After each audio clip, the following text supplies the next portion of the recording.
Hello everyone. आज का ये जो वीडियो मैं लेके आई हूँ ये इंग्लिश ग्रामर से है और ये इंग्लिश ग्रामर का बहुत ही इम्पोर्टेंट टॉपिक है। यहाँ से आपके किसी भी एग्जाम में चाहे वो आपका स्कूल का एग्जाम हो या फिर किसी भी बोर्ड का एग्जाम हो या किसी भी कंपटीशन का एग्जाम हो, यहाँ से क्वेश्चंस आते ही आते हैं। और ये टॉपिक आपका तभी क्लियर होगा जब भी आप प्रैक्टिस करेंगे। बिना प्रैक्टिस के आप परफेक्ट नहीं हो पाएंगे। ग्रामर का कोई भी टॉपिक हो, प्रैक्टिस तो करना पड़ेगा। बिना प्रैक्टिस के आप परफेक्ट नहीं कर पाएंगे एग्जाम में। ठीक है, प्रैक्टिस करने के बाद आपको रिजल्ट एग्जाम में खुद ही देखने को मिलता है। तो चलिए स्टार्ट करते हैं आज का ये वीडियो।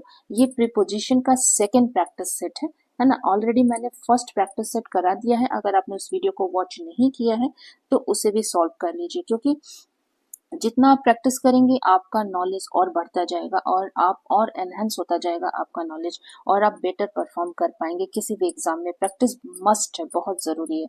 तो चलिए बिना टाइम को वेस्ट किए हुए स्टार्ट करते हैं।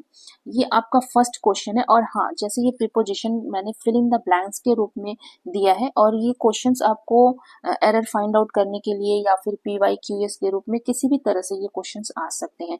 और आप किसी भी रूप में प्रैक्टिस करेंगे वो आपको हर जगह प्रॉफिट करेगा, वो आपको हर जगह फायदा देगा। ठीक है, तो चलिए स्टार्ट करते हैं।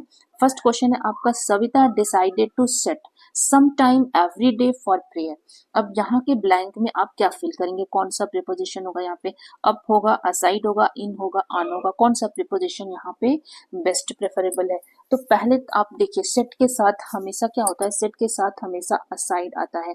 और सेट जो है, इस वर्ब के साथ जब प्रीपोजिशन ऐड हो जाता है तो इसका मीनिंग चेंज हो जाता है, ये फ्रेजल वर्ब बन जाता है। तो इसका मीनिंग क्या हो जाएगा? बचा कर रखना। ठीक है, set aside some time every day for prayer. Prayer के लिए वो अपना समय बचा कर रखती है। सेकेंड क्वेश्चन है आपका, both the brothers are equally handsome but the elder the two is more intelligent. अब यहाँ पे ये जो एल्डर्स दिया हुआ है ना, यहाँ एस नहीं होगा, ठीक है, केवल एल्डर होगा। तो Elder dash the two is more intelligent. अब यहाँ आप टू देख के अगर बिटवीन फिल कर देंगे तो आपका गलत हो जाएगा। तो यहाँ पे क्या होगा? The Elder of the two, है ना, उन दोनों में से जो बड़ा है। तो यहाँ पे ऑफ हो जाएगा। थर्ड है आपका, he is willing to make a concession the demands of his employees. अब यहाँ क्या हो जाएगा? यहाँ देखिए, कंसेशन के बाद ही फिल करना है। यहाँ में ब्लैंक डालना छूट गया है, ठीक है, यहीं पे आपको फिल करना है। He is willing to make a concession dash the demands of his employees. Concession के बाद आपको कौन सा प्रीपोजिशन आप यहाँ फिल करेंगे? टू होगा, विथ होगा, फ्रॉम होगा या ऑन होगा? तो यहाँ पे देखिए, कंसेशन के बाद हमेशा प्रीपोजिशन टू आता है। ठीक है, तो यहाँ पे कंसेशन टू हो जाएगा। फोर्थ है आपका, cold climate is conducive blank working conditions for man.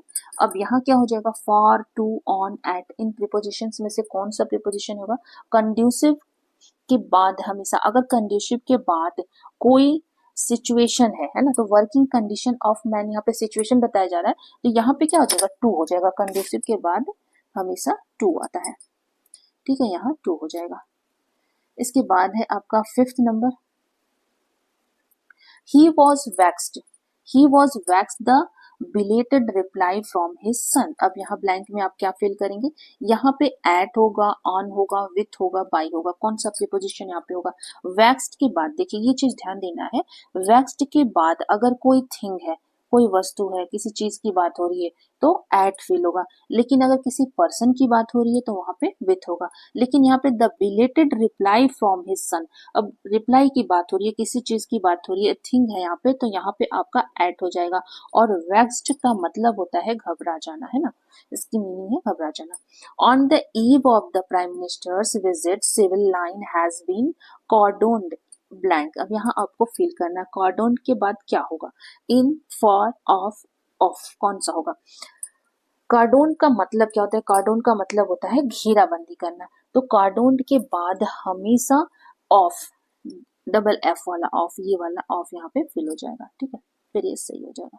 इसके बाद है आपका seventh number, he has great antipathy. Antipathy means होता है घृणा करना, है ना। तो यहाँ पे देखिए एस छूट गया है, एक सेकेंड, यहाँ एस हो जाएगा।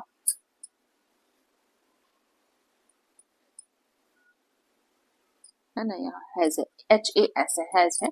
तो he has great antipathy blank those who are hypocrites.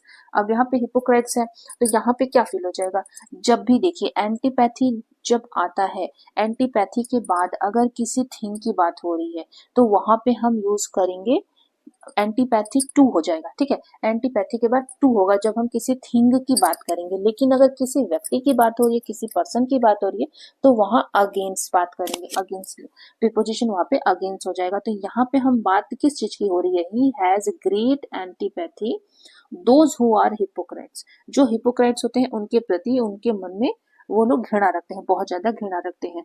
तो यहाँ क्या हो जाएगा, व्यक्ति की बात हो रही है तो यहाँ पे आपका अगेंस्ट सही हो जाएगा। Everyone was greatly amused dash her ignorance of simple facts of life। अब यहाँ क्या फिल करेंगे, with, by, at, on, इनमें से कौन सा प्रीपोजिशन यहाँ सही होगा, तो amused के बाद हमेशा at प्रीपोजिशन ही यूज किया जाता है, तो यहाँ पे at दिया है, यस यहाँ at है, ये at यहाँ पे सही हो जाएगा। इसके बाद है he has never wished dash any reward although he has served suffering humanity throughout his life। अब यहाँ क्या कौन सा प्रीपोजिशन फिट होगा, to, of, at, for। विस्ट के बाद क्या होता है, विस्ट के बाद हमेशा किसी चीज के लिए इच्छा रखा जाता है, तो विस्ट के बाद हमेशा फॉर प्रीपोजिशन आता है। he always differs He always differs dash his friends in views on life। अब यहाँ पे कौन सा प्रीपोजिशन सही होगा, डिफर्स के बाद क्या होगा, है ना,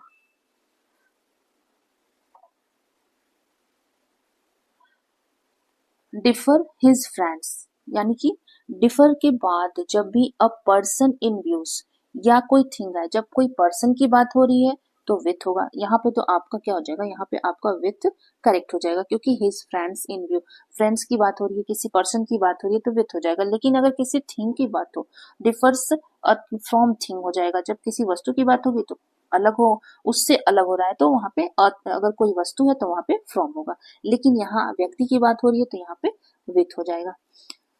इसके बाद है आपका found guilty dash murder the accused was sentenced to death. अब यहाँ पे गिल्टी के बाद हमेशा क्या आता है, कौन सा प्रीपोजिशन आता है, ऑफ आता है, तो यहाँ ऑफ हो जाएगा।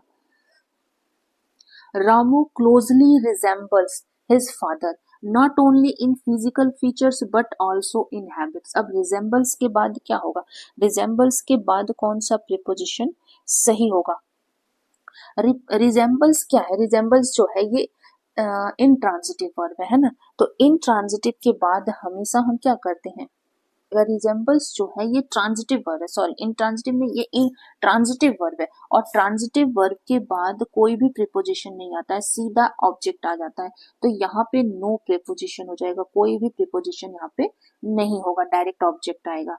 इसके बाद है आपका quarrel arrows dash the 5 members and for a time it appeared as if the party had been heading for a split।